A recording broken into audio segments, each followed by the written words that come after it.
Hey guys, it's Anne. I want to talk to you about one of my favorite tools that I've been using since I started going into business for myself, doing little projects here and there. I stumbled upon this a long, long time ago when I was doing blog posts. It's called the Adobe Color Identifier. So it's color.adobe.com, and it will tell you the color codes for any color that you want. So a couple different ways for you to use this are, let's say you have a logo and you're trying to figure out exactly what the color code is.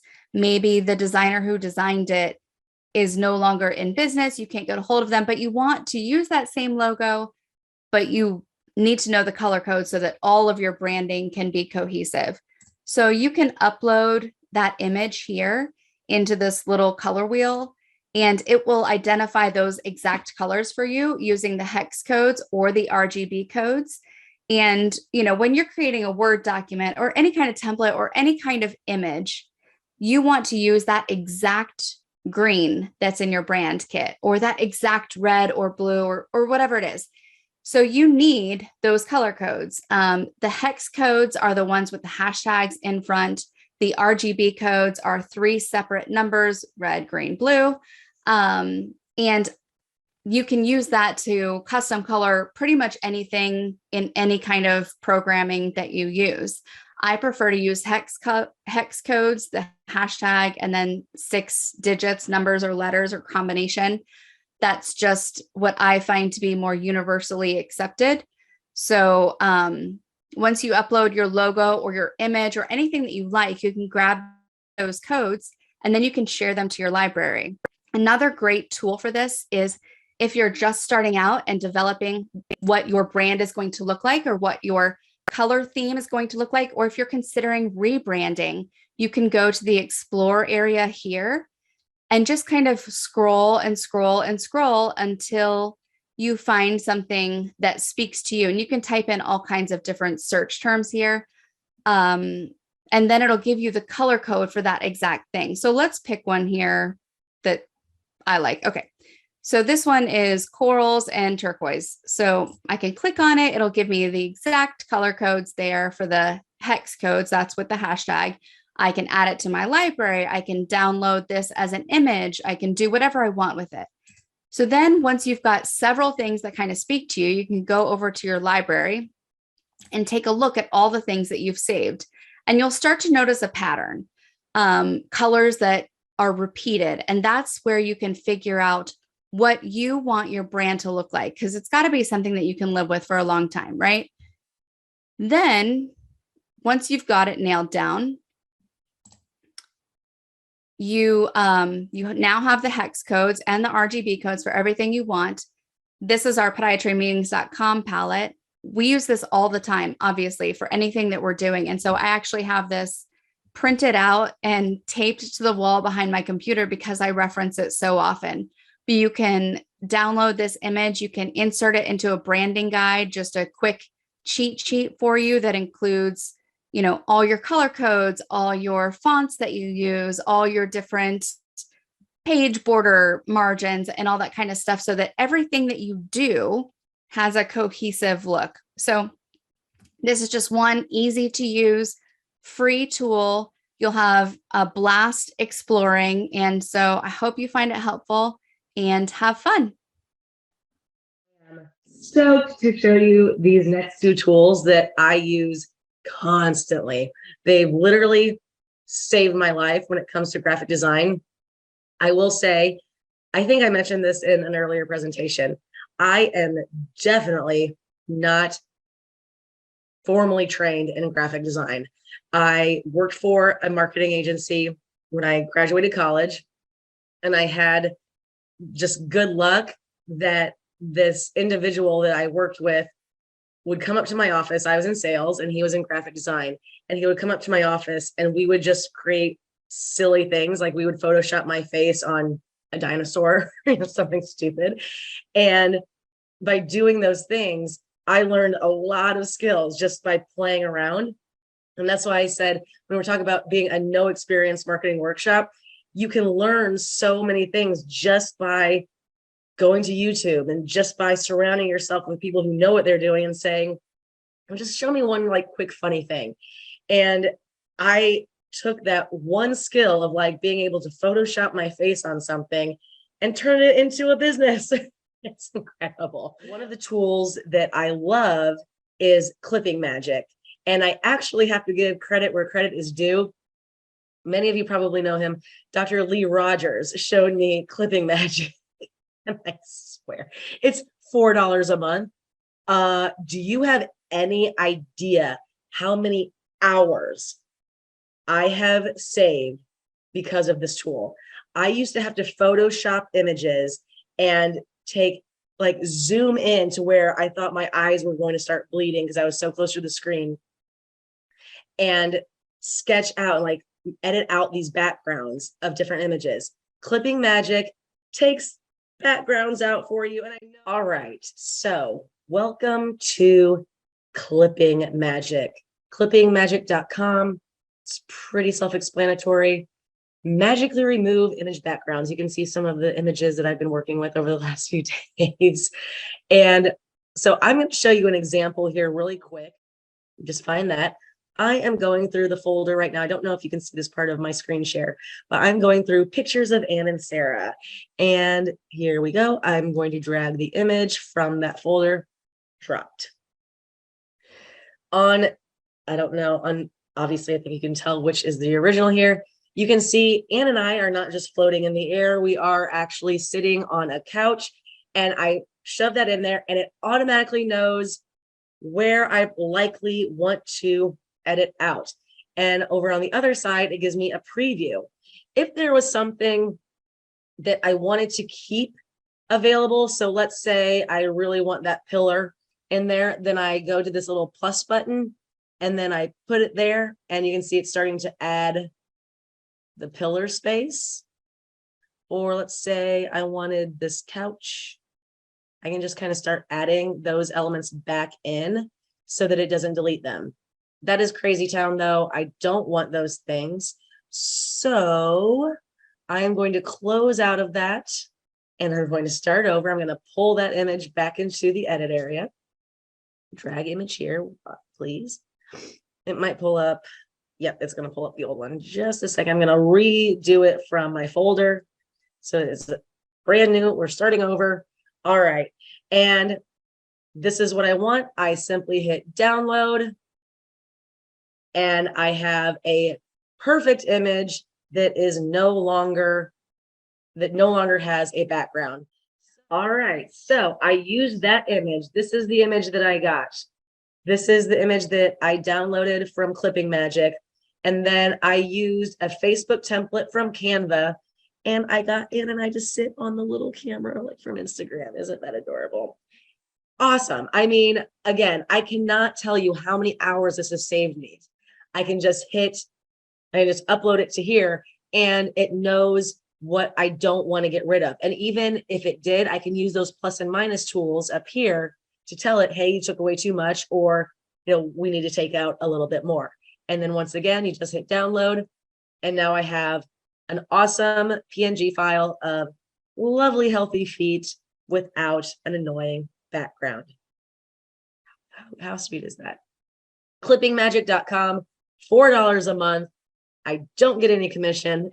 So just use it. Its next tool is another one that literally has just saved me hundreds. I mean, so much money because of what it offers. I am so excited to share this one with you. And I just kind of stumbled upon it a couple of years ago. So if you are one of those practices, and this happens all the time, I see it all the time, where people don't have vector files of their logo.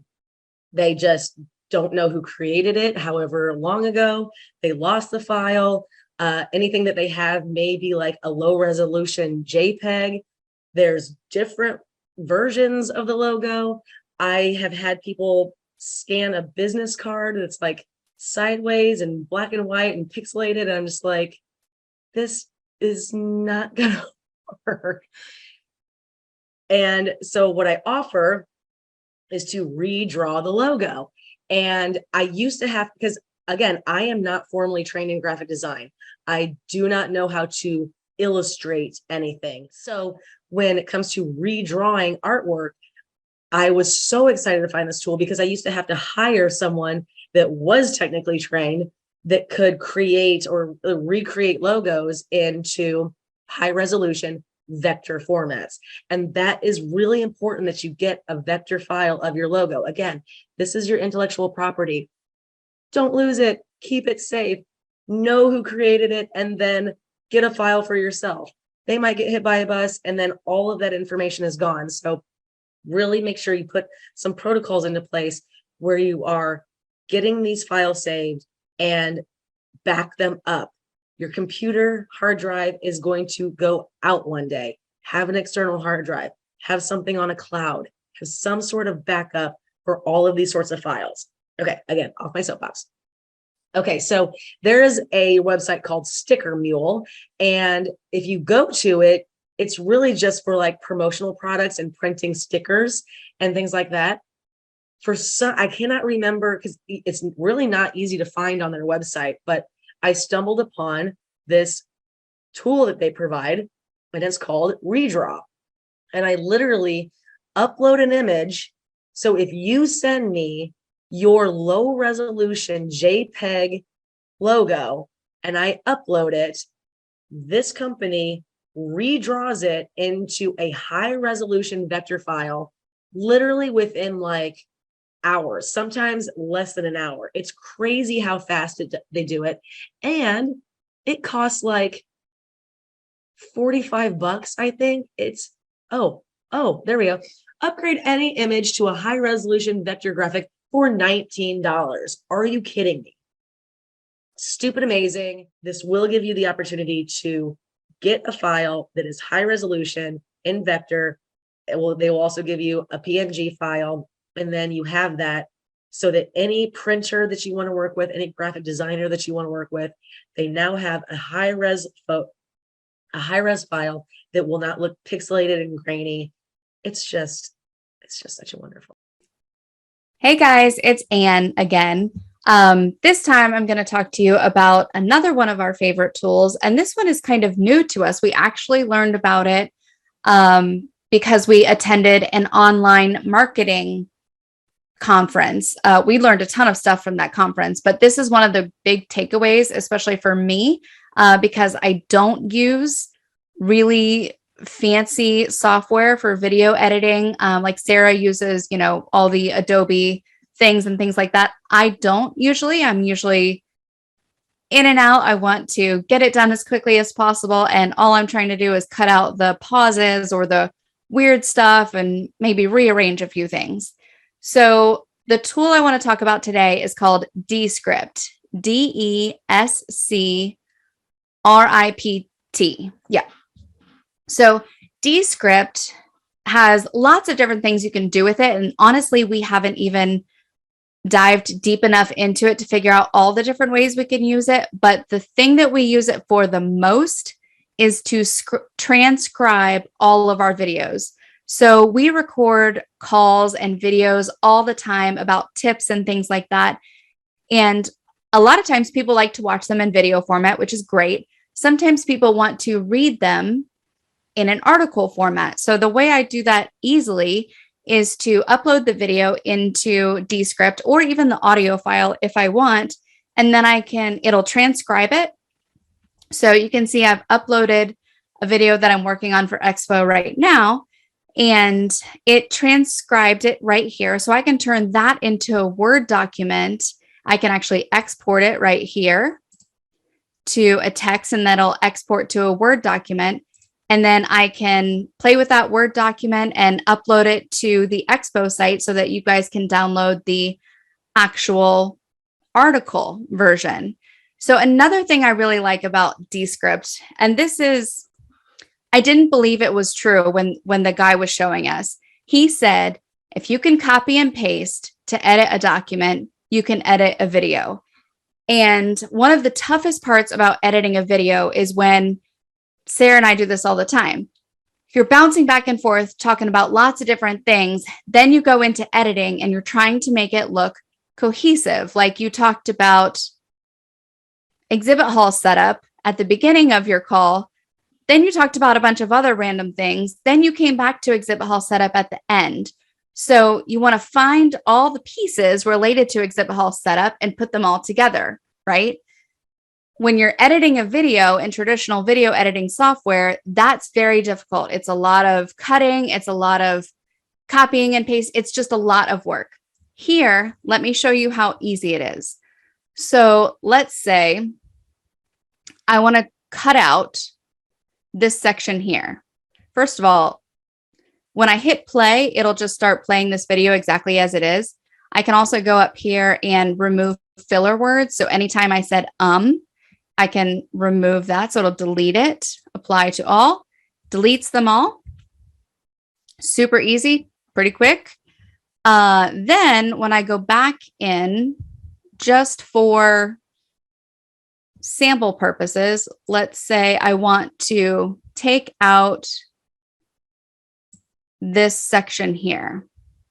All right, so I just highlight it and delete it. So then it goes, that's a really flattering thumbnail of me, I know. So then I can play it here. You probably can't hear this audio, but then it just skips and you can see, like, watch the video. I'm going to start back here, okay? Let's pause, go up here. Watch the video. You can see how it's not super choppy. So play, this is the original. This is me talking, the original part. We're about to come out to the cutout. Then it cuts out. See, it's not terrible.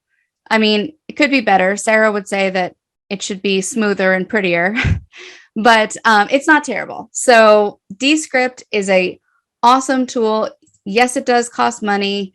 You do get some time for free. I think up to 2 hours of transcribing for free, which actually lasts a really long time. And then it's a paid thing, but I think it's only like $20 a month or something. So much more cost effective than your Adobe video editing software. Obviously, if you're doing a lot of video editing, you do want to have something more advanced, but this is a great tool. Even if you just want to cut out some of the beginning or some of the end, just cut out some of the nonsense and then go back in with your heavy duty software and refine it from there. This is a great tool to use. So hope it works for you.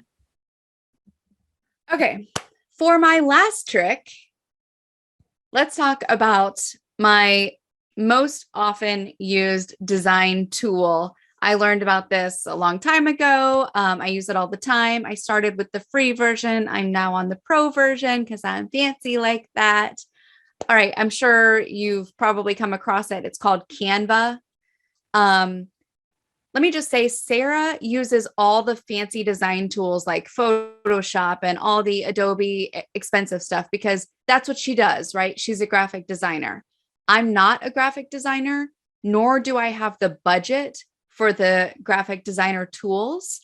So I have found little inexpensive things that I can use to help make the things that I create professional. I use this a lot when I was really focusing on growing the Clover Conferences brand. I still use it a ton for all of my clients, for a lot of our podiatrymeetings.com stuff. So this tool, once you start to use it, you will see how invaluable it is. So there's a couple things. I'll tell you my go-to things in Canva. Number one, let me just say, there's a free version. Go ahead and get started on the free version. There's a lot of elements that you can use that are paid elements, and there's no charge if you're a pro version, which the pro is $12 a month. I tell other entrepreneurs, being a business owner is death by $12 a month charges, because am I right? Like, everything in the world is $12 a month. And you think, oh, it's no big deal. Anyways, the pro version of Canva is only $12 a month. I think it's worth it. But if you're just getting started, start with the free version. If there's an element that you want to use, like a graphic or a frame or something like that, and it's a paid thing, you can use it in your design to see how you want to lay it out. And then you can usually pay like $1 or something for that one thing if you need it. If you find yourself doing that fairly often, then obviously you'll want to upgrade to the Pro.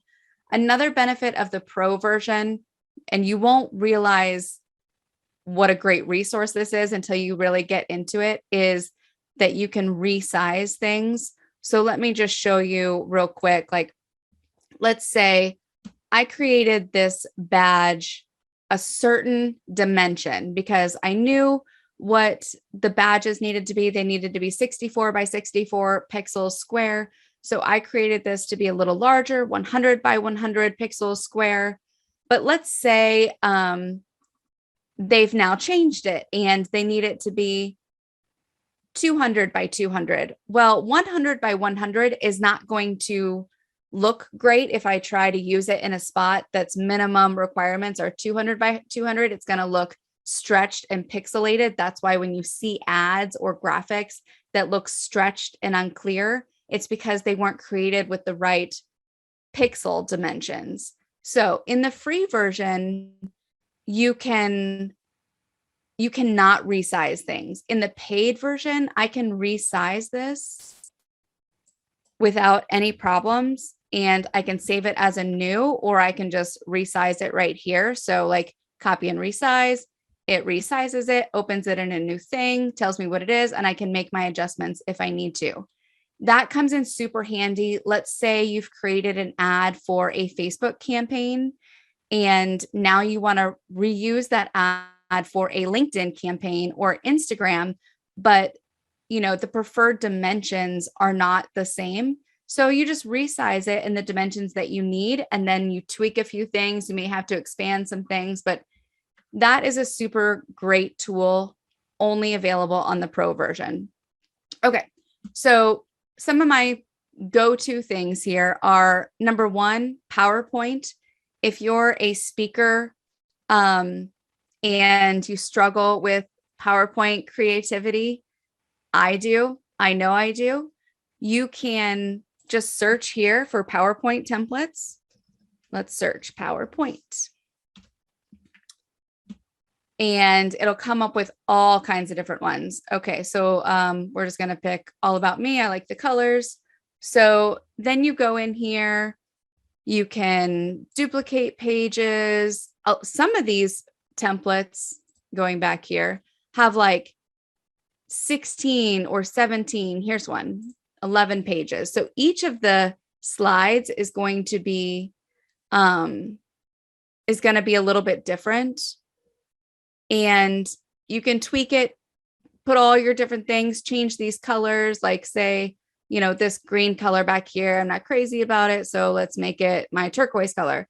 Do all these different things. And then you can download it as, let's go back. You can download it as a PowerPoint, which is in here somewhere. There we go, Microsoft PowerPoint. It'll download it as a PowerPoint file. Then you can open it up in your PowerPoint, tweak more of the words, add whatever you want to it, but the design elements are there. And you can, get rid of some of this stuff if you're not crazy about that little birdie there. So that's a really great tool. It helps me a lot when I'm trying to just do something creative for PowerPoint, but I just don't have the creativity genius brain happening. That this is an excellent tool for that. Okay, so the other thing that I use this for, obviously, is social media posts. You can, let's go back home here. You can say, like, I want to search for Facebook posts. It automatically plugs in what the ideal dimensions are for Facebook posts. And so you can take this, tweak it, whatever. Then let's say you want, let's use up here. Let's say we want to do a LinkedIn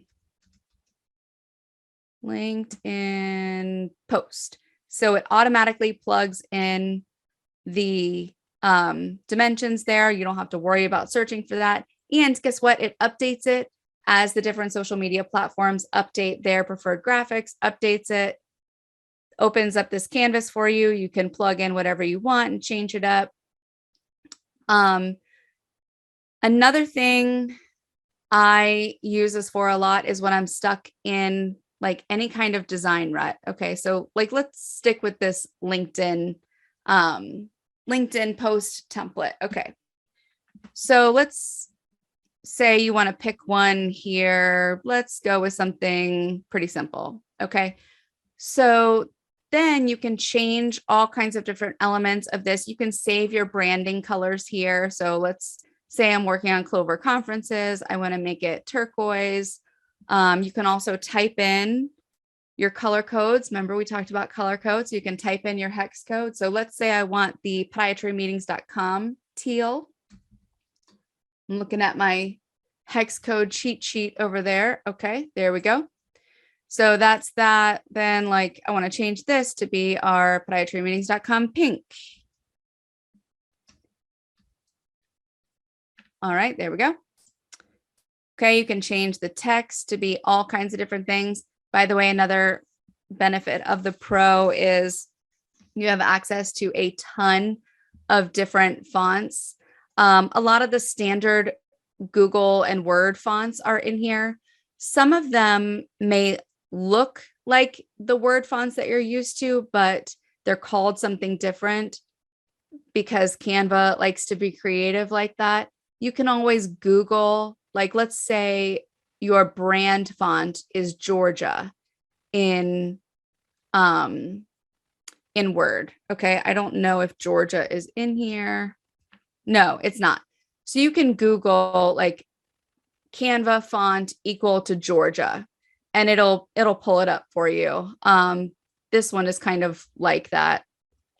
When I worked at Barnes & Noble, Georgia was our brand font. So I'm familiar with that. All right, so then you've got all kinds of different things here. This is where you would add text. They have some fun text little layouts here. You can upload all of your logos and all kinds of things. So like, let's go back up here. I'm working on podiatrymeetings.com stuff. You know, you can pull these logos in, drop them in. Let's try our friend Rob from the podiatry company. You can plug that in. Here's a trick. You know how some logos, let's try Wildfoot and Ankle. You know, we love Wildfoot and Ankle. A lot of logos have a white background like this. And so when you put them on color, it's blocked like that. It's not great, right? So you can actually remove the background on this and make it transparent, which, by the way, when you have your logo created, you want to make it a transparent background PNG file. But see, doesn't that look much better? Awesome. All right, so back to elements. You can search for anything you want. Lately, I've been on a diamond shape kick. I've been liking to use diamonds for bullet points and stuff like that. So you can scroll through here, find a diamond that you like. If you want to limit it to, let's say we want to limit it to diamond icon. You know, an icon is a simple graphic. So you can float through here. All of these that have the little crown on them, those are the Pro things. So if you're on the free version, it'll say like it's $1 or something like that. You can drag it over and play with it, but when you go to download it, you'll have to pay that dollar fee. On the Pro version, all of these are free. So let's say we want to use this one. All right. Make it whatever size you want, change the color, all kinds of different things. All right, let's say you have a graphic that you want to be a little bit transparent. So what's behind it shows through. You can pull the graphic here. Obviously, you can resize it, you know, however you want. And you can bring that transparency up. I say up because like greater would be more opaque, right? Bigger or higher the number, more opaque. So bring that transparency up, the number down. I don't know, whatever. Anyways, you get the drift here. So this is great. Canva is a really great tool. It's just, I use it for my kids' invitations to parties, and the sky is the limit, really. So I encourage you to check it out. Again, just with anything, start with the free version and try to save yourself some money. Again, being an entrepreneur is death by $12 a month charges, right? Being a person is death by $12 a month charges with Netflix and Hulu and all that stuff. All right. I hope that you have found this helpful. I hope that you will give it a shot and can't wait to see what you create.